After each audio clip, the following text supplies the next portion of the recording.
Nagita Slavina siap melahirkan, Raffi Ahmad mohon doa. Nagita Slavina akan melahirkan anak kedua. Istri Raffi Ahmad ini sudah bersiap menjalani persalinan melalui proses sesar.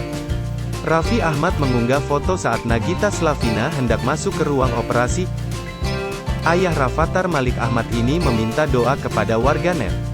Tak hanya Raffi Ahmad, sang ibu, Rieta Amalia juga meminta doa kepada masyarakat.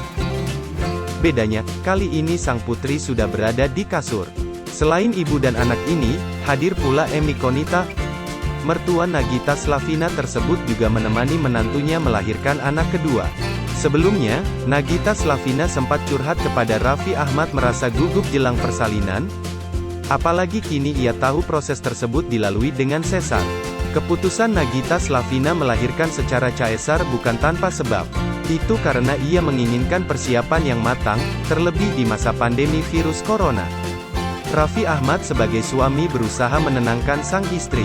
Ia meyakinkan proses tersebut tidak akan sakit seperti yang sudah dikatakan sang dokter.